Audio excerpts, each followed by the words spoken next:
देखो महान क्रांतिकारी स्वाधीनता संग्रामी भारत मातार सुपुत्र कोटि कोटि युवक मान प्रेरणा स्रोत शहीद भगत सिंह आज 118तम जन्म जयंती प्रतिवर्ष पर चलित वर्ष शहीद भगत सेना परिवार पक्षर शहीद भगत सिंह जन्म जयंती और पुण्यतिथि को खूब आडंबर सहित पालन कर आज आम मान सौभाग्य आज ओडिशा सरकार माननीय स्वास्थ्य मंत्री मुकेश महालिंग आज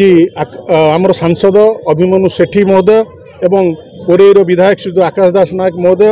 एवं सिमुलियार वरिष्ठ विधायक पद्मलोचन पंडा महोदय यहपरी अनेक बरेण्य व्यक्ति आज आम गण उपस्थित हुई से महान आत्मा को श्रद्धांजलि अर्पण करते। सर्वप्रथमे आज भद्रक मुख्य चिकित्सालय रोगी मान निमंते आज फल बंटन कार्यक्रम तापर रक्तदान शिविर तापर अवसरप्राप्त सैनिक संघ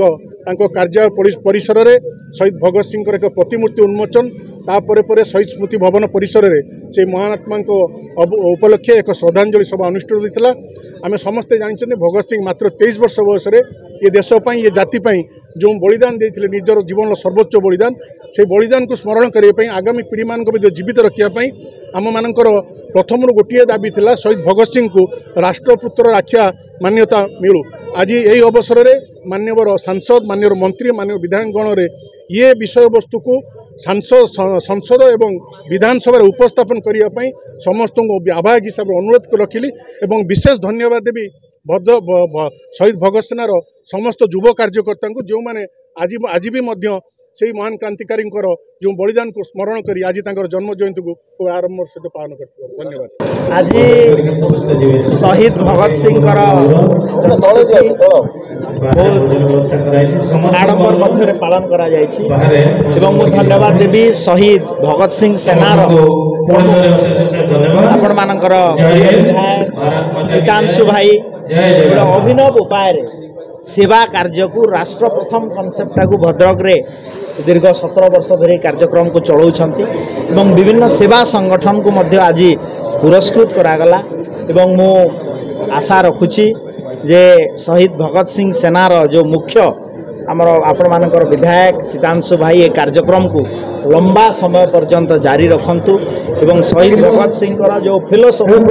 राष्ट्र प्रथम ताकू आज आम कार्यकारी करार आवश्यकता रही आम कार्यक्रम माध्यम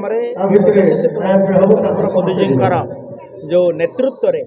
सेवा सुशासन एटा सरकार प्रथम कार्य जो दाबी को सम्मान जनाई माननीय मुख्यमंत्री मोहन चरण माझी 2025-26 आर्थिक वर्ष भद्रक मेडिकल कॉलेज घोषणा कर सारी बहुत शीघ्र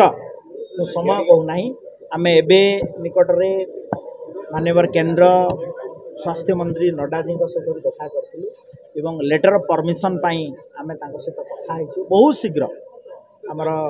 इठी तार फाउंडेशन स्टोन देवाई आसबू ए आमर जिलार मंत्री सूर्यवंशी सुरेश आम जिलार नेता बीजेपी राज्य सभापति मनमोहन भाई भी अच्छा निश्चित भाव में बहुत शीघ्र आम ये फाउंडेशन स्टोन